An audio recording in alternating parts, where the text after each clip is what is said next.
been studying status, nationality status. So a lot of people really don't understand what that means. But let me speak specifically about the terms white and black. Most people believe, because we're visual people, that white, by definition or legal definition, means the color of your skin. And black means that some color of your skin. Doesn't mean that at all. White is a political status or a legal status, and black is a legal status. To put people in certain majority and minority categories. So white, by definition of the government, U.S. Census Bureau, the Office of a Management Budget, something like that. I'll do a video later on just showing you the websites. But white means anybody from Europe, North Africa, and Middle East. So we know that people from Middle East and North Africa do not have pale skin for the most part, right? So, but they get to check off white. And black is anyone from the racial groups of Africa. That's how they define it, how they play with words. So if you are checking off black, that's what they are going to consider you. Now, you hear this all the time, that black is a minority and white is a majority. Okay? So, if you look up Black's Law Dictionary, minority means someone who is not of legal age to handle their affairs. Majority is someone who is of legal age to handle their affairs.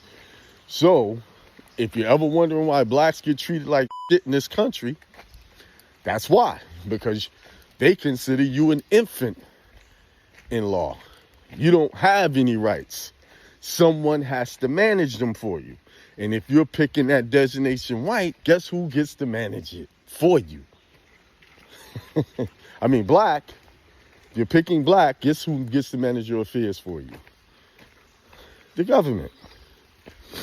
That's why black people, by definition, who call themselves that, are treated the way they are in this country.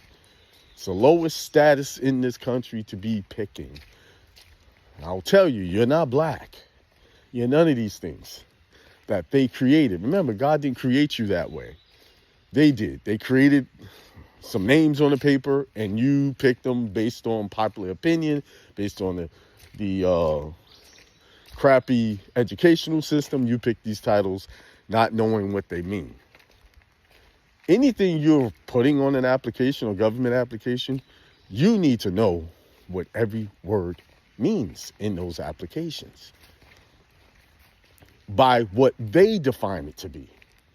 I've run into people who want to create their own definitions. No, you need to know what that word means by the way the government means it, how they're defining it, and then you choose whether you want to use that word, identify with it.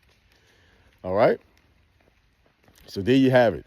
Black is a minority status. It's not about the population of the world, because if you look in any country that you travel to, most of the countries are dark-skinned people all over the world. Dark-skinned people all over the world. Use your eyes. Not what someone has programmed you to believe. See, most of us are looking through the lens of perception, not of actual what's out there. All right, there you go. Peace, prosperity, extreme health to everyone. Y'all have a good one. So you got to go on a route that I just spoke on, get that lean. Like, I'm in a situation like that. Everything you're saying, I've been through, right? I got a Nissan Titan, 2012, I bought. Then I started learning this information, and guys told me I could discharge it. I tried, man, listen, it ain't nothing you could bring me that I didn't either try or even looked into And I can tell you if it works or it don't work. That discharge crap don't work. So when people come bringing that to you, discharges, don't lose your property following that. Trust me, y'all gonna run into that. Right? So I did all that, did the discharge, wrote these money orders up, got brought into court, questioned, almost got this, but I was smart enough to be able to answer the questions appropriately. So finally, the bank brought me into court. This is how I know you can shut lawyers down in the courts. I've been there. I'm not telling you something I've read on a piece of paper. I did it. So the lawyer comes in. They did what you call a claim 420 to get the vehicle back. But I said, I don't have a vehicle. It was here in Georgia. This is in South Carolina. I don't have a vehicle. The vehicle is not in my possession. Said, you know where it is? I said, it's not in my possession. They kept trying to get me to say, give them where it was. So when I got my turn to speak, I said, first of all, I want everything this lawyer said stricken for the record because he's a stranger to me. He's an attorney representing the bank, and the bank's not here. And the judge said, you're absolutely right. And I screwed up by saying more than I should have. I should have shut up right then and there. And I started saying, well, I don't know. I don't have the vehicle in my possession. So they skipped that part and moved on. That's why I should have stayed right there. The whole case would have been dismissed and I'd have been done with it right then and there. But long story short, they got a judgment to get the car from me. So they sent the sheriff to a house I wasn't living at. But they know where I was, so they called me. I got on the phone with the sheriff. I said, look, will you read the order? The order said it ain't in my possession. She said, you know what, it's right. You ain't got the vehicle. Why are they sending me to get this from you when it says you don't have it? The order specifically said they can get it, but the vehicle is not in my possession. So wherever they find it, they can get it. But it wasn't even in their jurisdiction. It was in Georgia. So those cases only have jurisdiction for South Carolina. So they couldn't get the vehicle. Long story short, they did what happened to whoever said they got that 1099. They did that to me. I get no bill. Said I owe some money.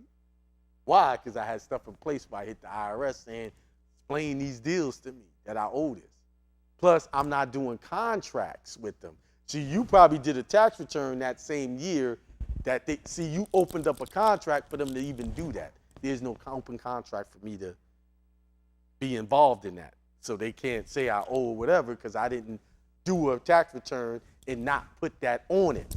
See, when you did your tax return, to them, it looked like you left out the 1099. Now they're adding it in and saying you owe it. That's basically, they redid your tax return for you. See, I don't have a contract where they could say, okay, you left this out. See, those things are just statements of which they making claims. So what happens is when I do a tax return, someone into a statement 1099A, now I'm doing a tax return, I left it out. There's no balancing.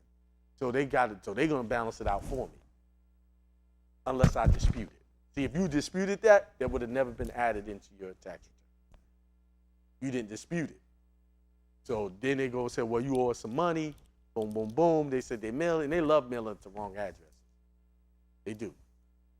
So that's why you got IRS letters are just like third-party debt collectors. Answer them within 30 days.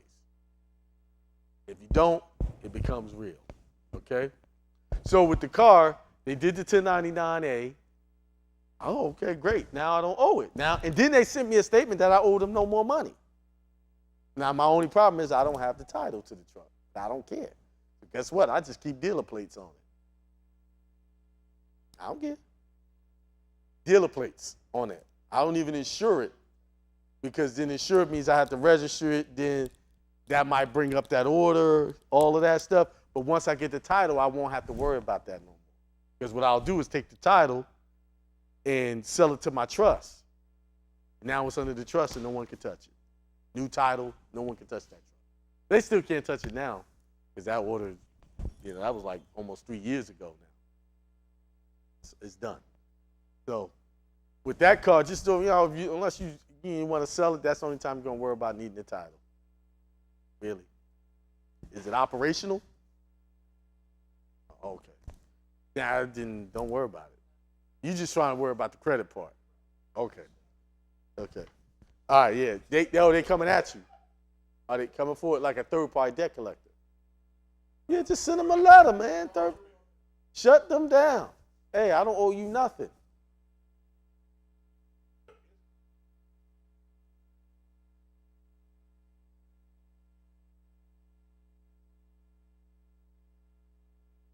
He's still a third-party debt collector.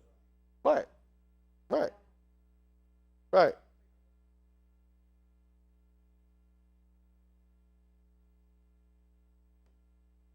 Right.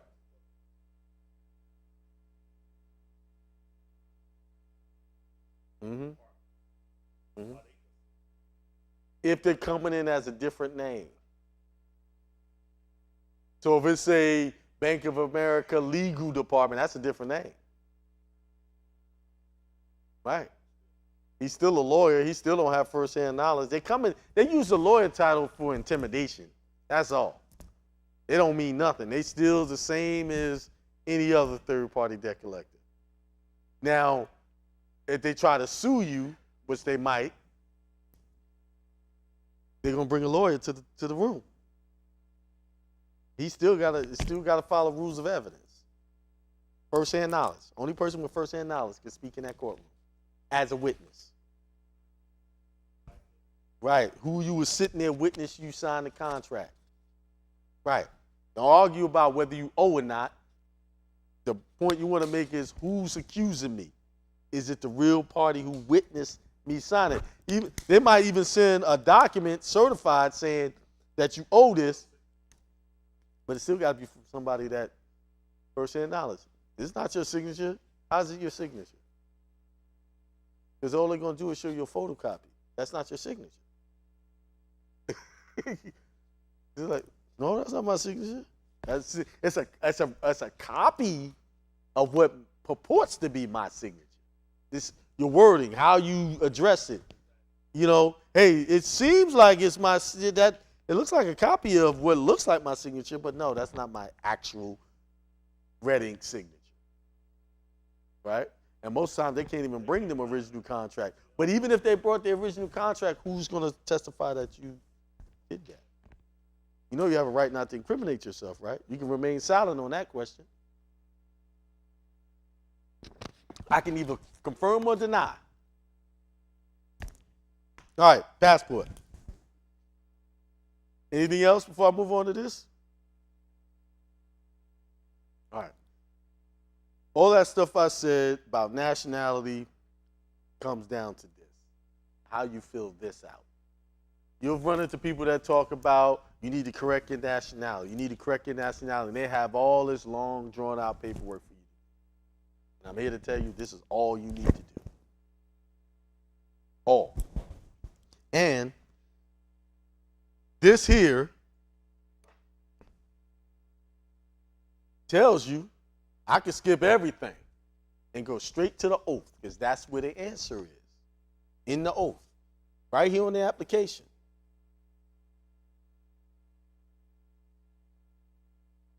And the whole key is not to look like a U.S. citizen, right?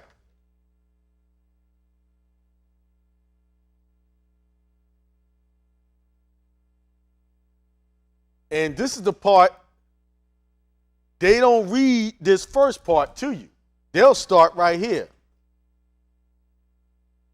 Number 2, the statements made on this application are true and correct. I have not knowingly, whoever went for a passport before. This is the part they read to you. They don't read the first part. They read all of the part about your photograph is you and all that stuff is correct, right? This thing been going on. Nobody important. Good. All right. Let's read the actual oath from the beginning. It says, I declare under penalty of perjury all of the following. I am a citizen or non-citizen national of the United States and have not, since acquiring U.S. citizenship or nationality, performed any of the acts listed under acts and conditions on page 4 of this instructions of this application. Are you familiar with that? Anybody familiar with that statement? So can somebody interpret that? It's all legalese, and I don't expect y'all to get it 100% right. Can you kind of give me the gist of what that just said?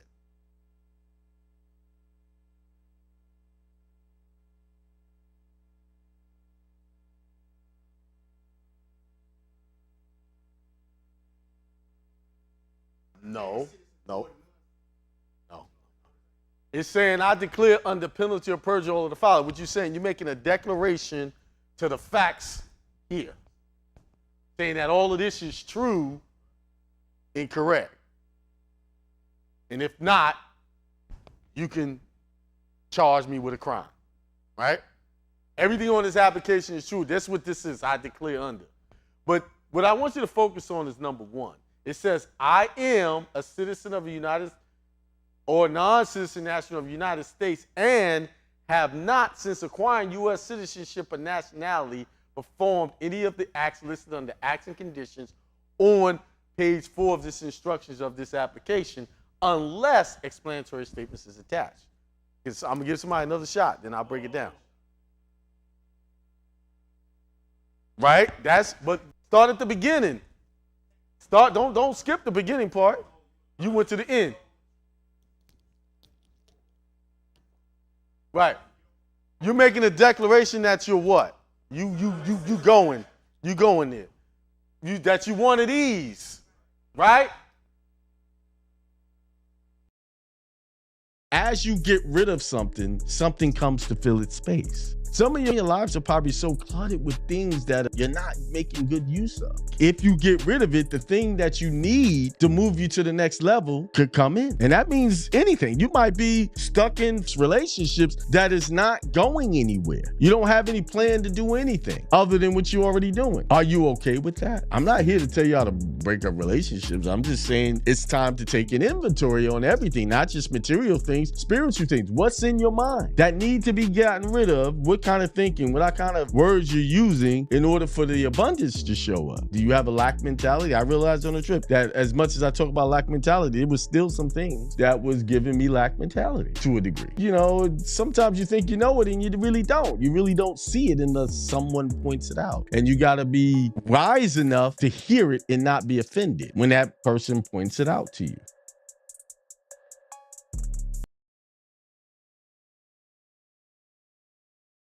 Yo, what's up? Man, it's Sunday, May the 4th. So, 5 days into this year, according to the Gregorian calendar. And first, I want to give thanks to Wisdom, Sophia, the almighty God that they left out of the Bible. They didn't really leave her out. They covered her up with different definitions of titles. And then I'm gonna tell you who left her out. The people that taught you the Bible. Your ministers, your preachers, your pastors. And that mainly because they didn't know what the hell they were talking about either. Because they went to the theocratic schools that taught this nonsense. So that reminds me, I met a guy when I was doing in between doing my shows and still doing satellite. I went in to buy some supplies from a cable company in Columbia, South Carolina. And I met a guy in there who went to theology school. And he said he had to quit because they actually teach them the truth there. And he said he couldn't preach this message. He know that was false. So if anybody went to these theocratic schools, theology schools, they're being taught the truth, but they're being also taught what to teach you to keep you under control. Because like I've said this many times, if you read the Bible thoroughly for yourself, and I suggest everyone do it, take their time. You don't have to read it all in one, setting. Read it consistently. You will see the lies and manipulation, and you'll get the truth out of it. There is truth there. So I didn't bother to check and make sure my mic was working. It looks like it is. Peace to everybody in the chat. Peace to the people that's listening. So that's why now I dedicate my openings to the mother of wisdom, the God of wisdom, Sophia, because you got to give respect to that. Look how we've been worshiping or giving credit or acknowledging just one side of it, and that's the masculine side. And look at where we are right now. Look at everything. Look at it. We're in one big mess. So, and we're trying to unravel it. So that's part of unraveling. And there's some people, even though I talked about Sophia and stuff like that, there's people that reject it still. They still want to hold on to their Christian way of learning, the way they were taught Christianity. And I'm not going to go into and start poking holes into all of that stuff right now. And that's okay. That means that they still not ready to hear what the truth is. And like, I'm not here to force anybody to believe what I believe or accept it, but don't come here trying to change my perception and try to fight me and argue with me. But I'm not arguing about none of this shit with nobody. Why? I don't have to. I know I've spent hours of reading different things and cross-referencing, and I'm like, I was there in that religious mindset, religious judgmental mindset. And then I woke up and said, wait a minute, what the hell am I doing here? This is not my true design. But before I get into who's supporting you, because that's the title of the show, I want to read something that I was just, sometimes while I'm listening to the beginning of the show, I'll read stuff. And it's out of this book. See if I can see that. The Gospel of the Holy 12.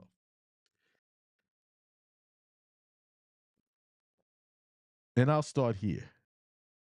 It says, blessed are the dead who die in the Lord and are made perfect in his image. For they attain to the center of all things, which is God. So they say they attain Godship. Death holds sway till we tread upon the vesture of shame and rise above desire. By the good law are all things made perfect in the earth, the physical world, the water, the emotional or astral, the fire, the mental, and the air, the spiritual. So they broke down all parts of reality or existence. The physical world, which is the earth is the physical world, the water is the emotional and astral, the fire, the mental, and the air, the spiritual. See, now this is Gnostic teachings. These are the Christians that they wanted to eradicate off the planet so that they can bring in the new world order. See, people talk about this world order. We're waiting on the world order. They're going to do one word. They did it already. They did it. They've already done it. We're waiting on something to come that's already came. They eradicated all of the true teachings and created new teachings and left out a lot of information. So, number one, as Jesus sat by the west of the temple with his disciples, behold, there passed by some carrying to burial one that was dead. And a certain one said unto him, Master, if a man die, shall he live again? And he answered and said, I am the resurrection and the life. I am the good, the beautiful, the true. If a man believe in me, he shall not die, but live eternally. And as in Adam all die, even so in the Christ shall all be made alive. Blessed are the dead who die in me. It says, blessed are the dead who die in me. In. That's a very interesting way they put it. Meaning you need to die as a Christ, in the mind of Christ. Meaning you need to die the physical, the body dies in Christ. You know, nothing in this realm stays here. I mean, nothing in this realm lasts forever. Like everything physical goes back to from where it came. Right? Where was I? Blessed are the dead who die in me and are made perfect in my image and likeness, for they rest from their labors, and their works do follow them. They have overcome evil and are made pillars in the temple of my God. He said, in the temple of my God, not of my God. And they go out no more, for they rest in the eternal. For them that have done evil, there is no rest, but they go out and in and suffer correction for ages till they be made perfect. What is he talking about here? Reincarnation. So they go out, they go back in. That's what he's talking about. Let me prove it. But them that have done good and attain unto perfection, there is endless rest, and they go into life everlasting. They rest in the eternal. Over them, the repeated, listen carefully, over them, the repeated death and birth have no power. For them, the will of the eternal revolves no more, for they have attained unto the center where is eternal rest, and the center of all things is God. So let me break this down. So they're saying those who have done evil, and I'm not defining what is evil, will be die and be reborn to get it right, to get set matters straight. So when it's put that way, two things have happened here. You really realize what this existence is all about. This being here. See, the religious leaders taught you about a hell that you can go to if later on. And it was taught that way deliberately because where you are right now is hell. Let me break it. I'm gonna read it again. For them that have done evil, there is no rest, but they go out and in and suffer correction. Isn't that what we're doing now? We're working on it. We have some karmic debts to pay. We have some things to get straightened out. And we're working on it right now. We're trying to perfect and attain what? Christ consciousness. See, they wanted to make you believe hell was somewhere where you burn and then you just suffer, and you never can get out of there. But really, hell is just the state of this 3D existence, of realizing where your true power is, where your godship is. It's a way out, but you have to understand your godship. You have to not allow things to tempt you into or tempt you out of balance. Right? And one of it said, over them, the repeated death and birth have no power. For them, the will of the eternity revolves no more, but they have attained unto the center where is eternal rest, and the center of all things is God. So where do we go back to? The center of all things.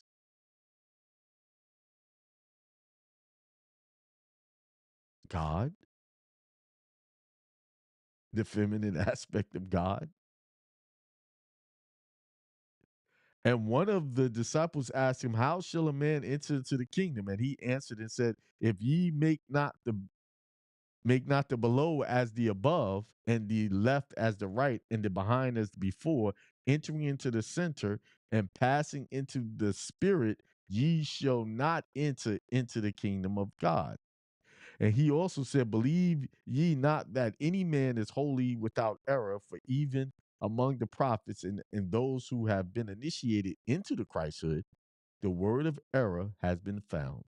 But love will cover a multitude of errors. Look with it also, who have been initiated into the Christhood. You have to be initiated. You are being initiated. In all initiations, you go through trials. This is why Christ said, you will suffer as I will suffer. You have to go through things and realize where your problems exist. And where do they exist? In your mind. When I look at something that is presenting themselves in a way that I don't like, and then I defined it as a problem, I just, in my mind, contracted that that's a problem. And now from that will birth all of the problems that come with that.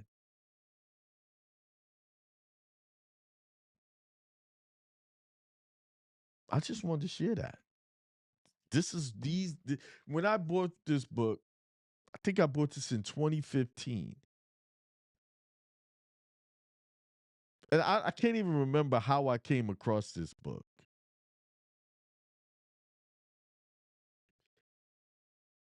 But something drew me to buy the book.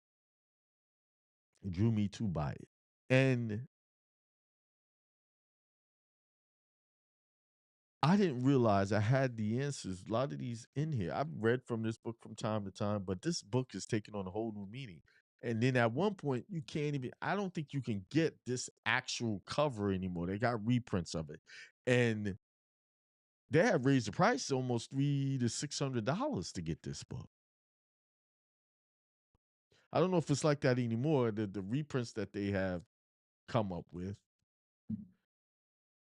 But see, when you're taught about Christ's mindset, from this perspective, you can see your way out.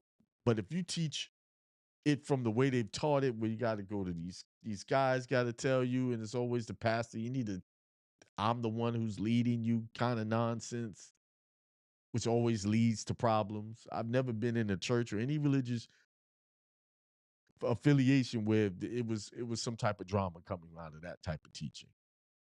But I wanted to just share that with you.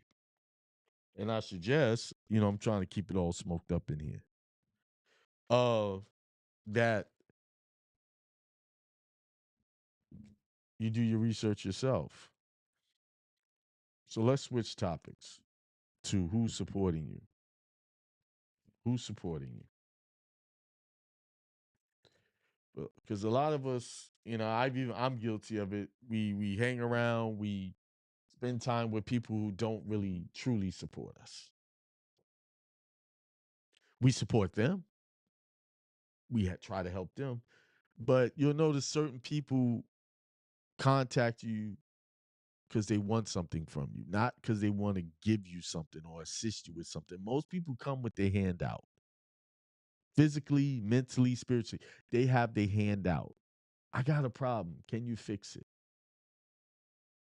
And that's all they have to offer. Now, I'm a proponent for helping people. Yeah, you help people. That's part of my debt. I know one of my debts that I'm paying off is selfishness. That's one of my debts. I know that. I know it because it was a problem I had early on in my life.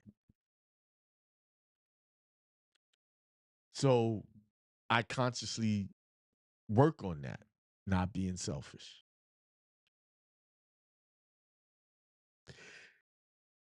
The thing that goes with that, I'm kind of taking a side road here.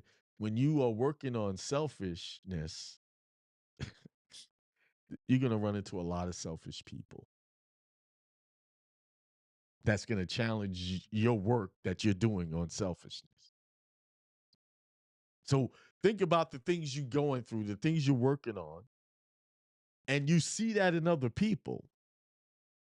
They're only presenting you to you what you're working on. Like you see it clearly. You ever heard the saying, takes one to know one, right? You can see it. But see, the issue is most people will not own that. Like they'll be good at pointing out problems in everybody around them, but when it comes to them, they won't do it. And when you are working on these things, this is where you know who's supporting you or not. When you are working for it, you'll meet people that will try to put you down and try to minimize your work that you're doing for yourself. Those people you leave them right where they at. You leave them right there. Don't mess with those, because those are really evil people who try to take the hard work that you putting in and try to minimize it for their own gain or benefit. Evil. Now, who's supporting you? The number one person that need to be supporting you is you. You need to be the number one supporter of yourself. Meaning, spiritually, physically, financially, you need to be the number one supporter. Now, do you need people to help you in these things? Yes. But you want to invite the right people in, because there's some people who come as supporters, but they're not real supporters. They're there to steer you back into the matrix. They might even be people that's giving you money. And, here, I'll do this for you. But in exchange, well, you might want to reconsider what you're doing right there and do this. See, support comes in all forms, whether it's good support or bad support. You have to be mindful of what it is. Because if you're not, next thing you know,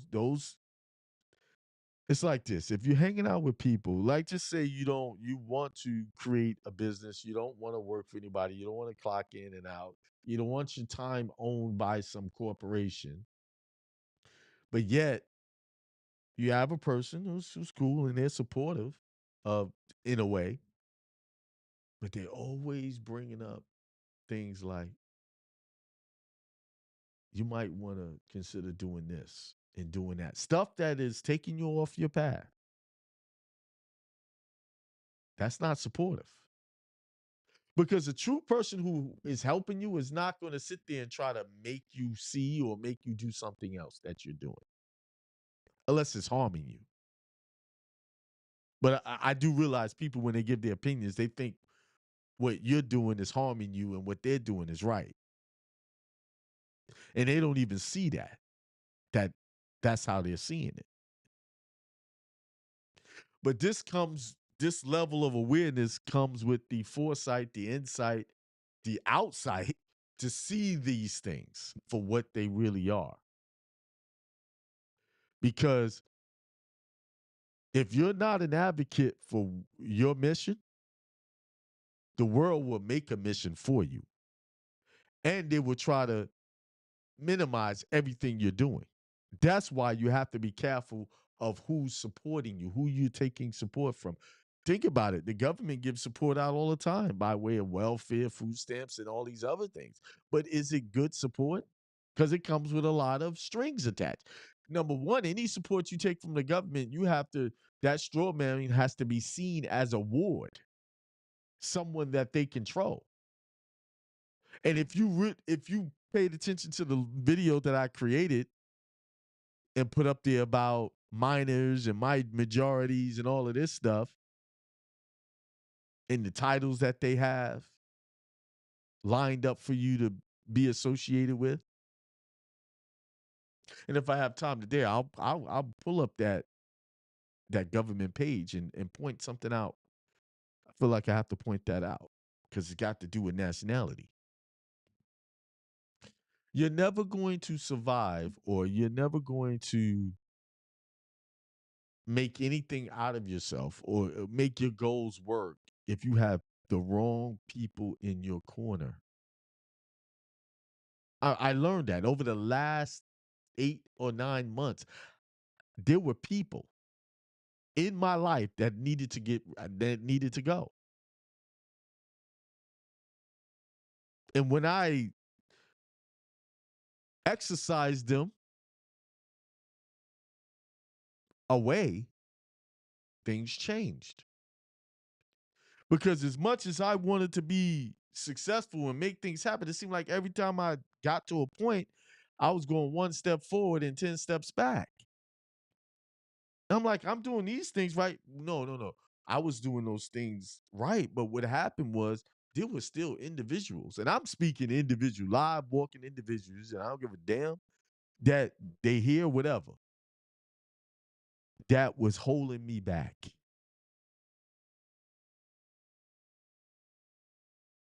Under the guise is friendship and partnership.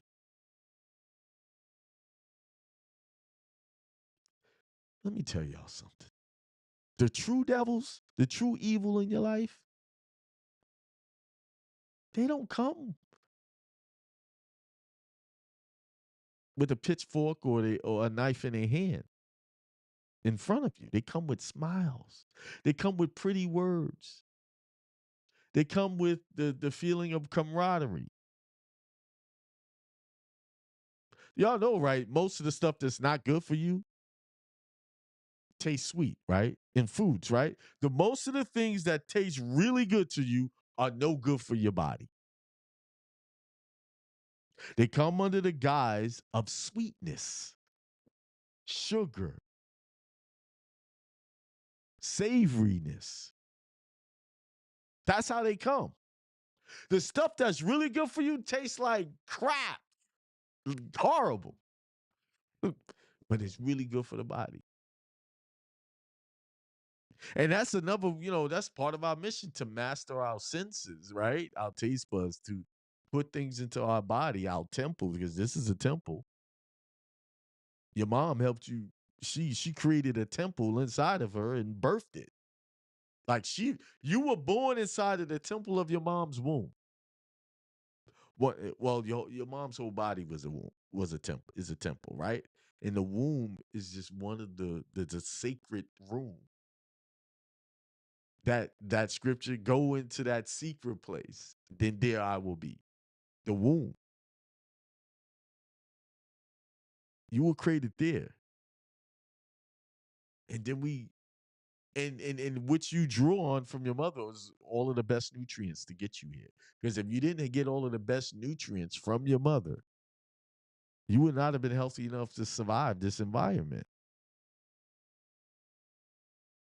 So you really leached and took away a lot of the good nutrients that your mom needed, and you took it for yourself, almost on a parasitical level. But where was I? Because I done went on. Sophia took me to another level. But anyway, extricating, exercising people and things that come under the guise of friendship and camaraderie and what you think is good, but when you really look at it, how is it serving your true calling? How is it serving that? Because you have a mission to uphold so that you don't keep coming back here recycling in. You have a mission, and then when you get off that mission, and evil ain't like hurting people only. It's evil is not just taking a call to get yourself right from a spiritual level. Just not doing anything there.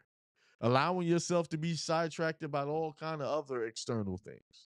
Allowing yourself to be just distracted by what the world tells you is right and wrong.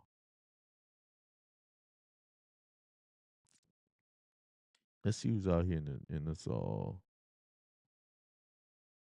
Somebody said, what passage am I reading? I'm reading out of the Gospel of the Holy 12.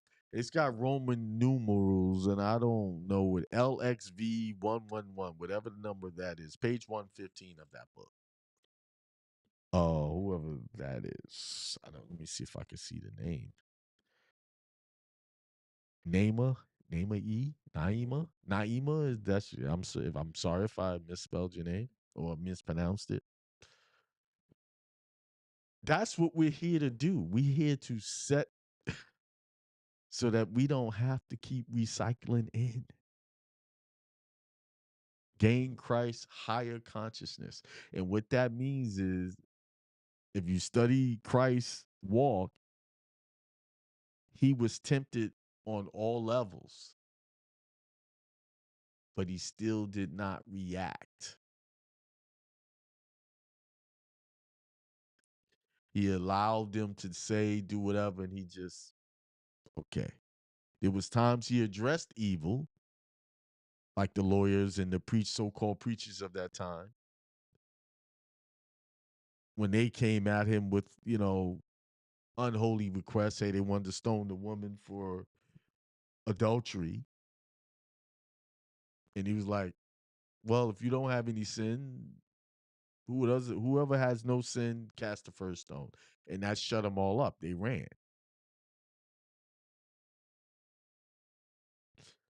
They were doing that to test him by presenting this woman's transgressions to him, ready to put her on display. And I always found it interesting. Where was the guy in this? She didn't do all this by herself, right? Where was the people she was committing these so-called crimes with? Religious crimes. And I believe that was a story that they told to demonize the feminine aspect, to take credit away from the power of the feminine aspect of God. Because if you notice in most of the scriptures, they refer to a lot of the women as harlots. They did have some good examples of women in there, but a lot was about harlots, and it was all on the physical level. Why? And then they deified and prophesied and made men prophets and all throughout the Bible, which was always a problem for me because we come out of the womb of a woman, so anything I get, if I'm prophetic, that means my mother would have to be, right? No, they just got that. Just God just put them out. Okay, I'm gonna give you the gift of prophecy, and just leave her over here. That's how you know everything's about balance. Showing the power of the whole. And here's another thing. When you get to like God, there is no male and female. It's just God. And we all break-offs or aspects of God from a different spectrum. You have the masculine, you have the feminine. But one thing,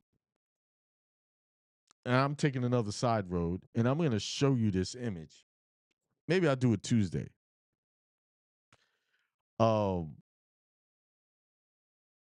Whenever they showed Christ with Mary, she was sitting in a chair, a throne, sitting on a throne with a crown and a scepter, the baby Jesus on her right leg, on her right knee. And she's holding him with two hands, like as if she's presenting him to the world. So that questions the whole Virgin Mary story, right? He has a crown, she has a crown, and she has a scepter, like she's anointing him. So who really is the God?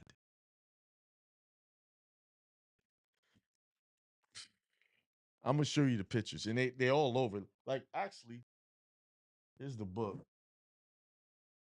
Some Russian images. Let me see. This is a book I got at Sedona, and it had the Russian images of Christ in here. Some of the ones that they exposed, the Russians exposed, and this is why all of a sudden Russia is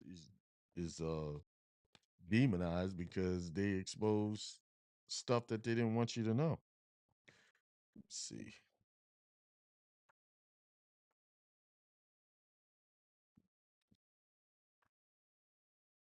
Of course, they got their European nonsense in here.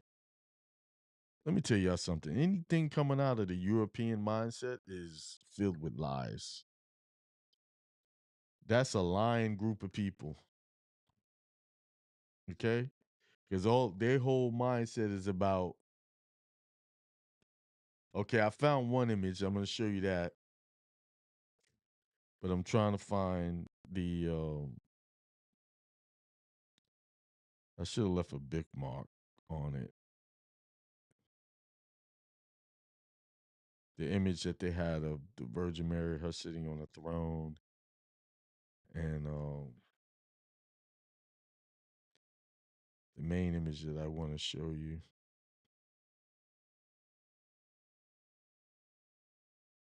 And I noticed that much as a European wants to tell, they try to tell the truth, they cannot leave themselves out of the story when they were not even part of any of that. They weren't part of that in the beginning. They injected themselves into the stories later on when they started to discover Bible or be taught the Bible. They didn't want to be left out, so they injected themselves into these stories. But that's why when I hear them taught to teach stuff, like, watch, just wait for it. Wait for it. They'll inject themselves either by way of an image or something they say. They didn't create any of this. Your ancestors, people of color, created every one of the schools of thought of religion in the whole world. Okay? That's well documented, well established. I got this image. Where is this image? Was it in this book or was it somewhere else? Um,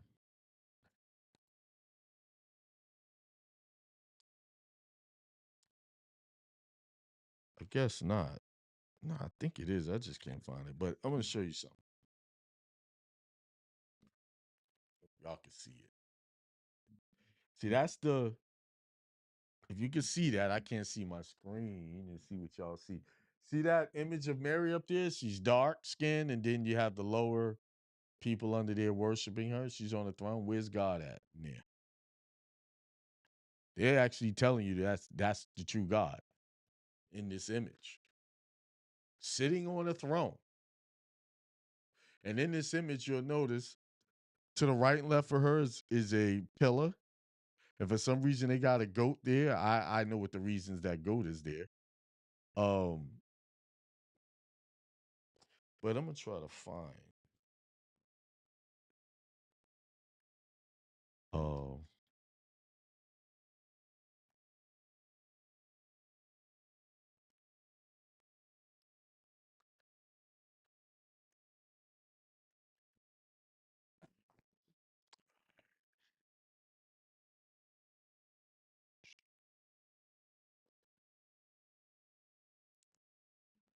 it's always when you're really looking for something, you can't find it.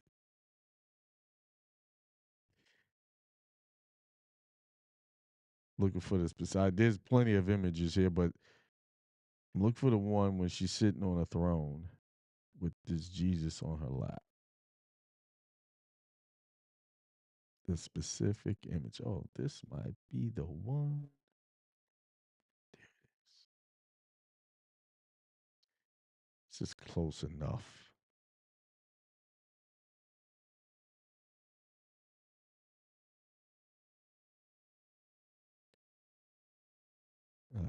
They showed the image in the first. Here it is, right here. This is the one I want.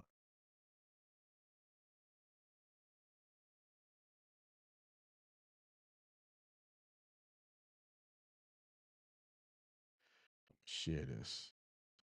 This is not quite it, but you notice she's got a crown on. The chair is not there, but the one I'll find this image. Images of this where she's holding a scepter. And they try to say, oh, that's the Saint Mary. They switch it around. They're showing this Mary as God. Look at where she's standing. See, the interpretations of Jesus is what we believe in, not in what we're actually seeing. That's the trick bag. They tell you what you're supposed to see. And you're looking at that, don't really describe what you're saying, though, bruh. All right, before I go, let me shout out to people here. Maxell says peace. DJOJ says peace, almighty blessings. And Javier says peace, love, prosperity, love you, bro. Hey, I'll call you. I know you called me before the show. I'll call you right after. And she said I pronounced it right. Thank you. Very good message. Appreciate you. Listen, we've been taught a whole bunch of lies, especially from that Christian point of view. All right. They revamped the religion to support white supremacy. So if you believe in Christianity as it is taught today, you are in fact, participating in your own oppression when it comes to that. Learn what it was truly about. And these books like this, Gnostic teachings, are where it all started. And these come from your ancestors. Because the Christianity as it taught today, there's no reincarnation. When they believed it way back when. It's only resurrection. You die, God is going to resurrect you out of that grave, or you're going to go to heaven and stuff like that.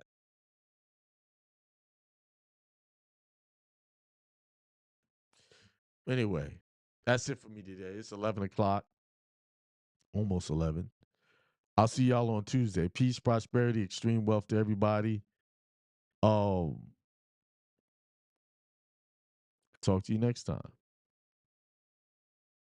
As you get rid of something, something comes to fill its space. Some of your lives are probably so cluttered with things that you're not making good use of. If you get rid of it, the thing that you need to move you to the next level could come in. And that means anything. You might be stuck in relationships that is not going anywhere. You don't have any plan to do anything other than what you're already doing. Are you okay with that? I'm not here to tell you how to break up relationships. I'm just saying it's time to take an inventory on everything, not just material things, spiritual things. What's in your mind that need to be gotten rid of? What kind of thinking, what kind of words you're using in order for the abundance to show up? Do you have a lack mentality? I realized on the trip that as much as I talk about lack mentality, it was still some things that was giving me lack mentality to a degree. Sometimes you think you know it and you really don't. You really don't see it unless someone points it out. And you got to be wise enough to hear it and not be offended when that person points it out to you.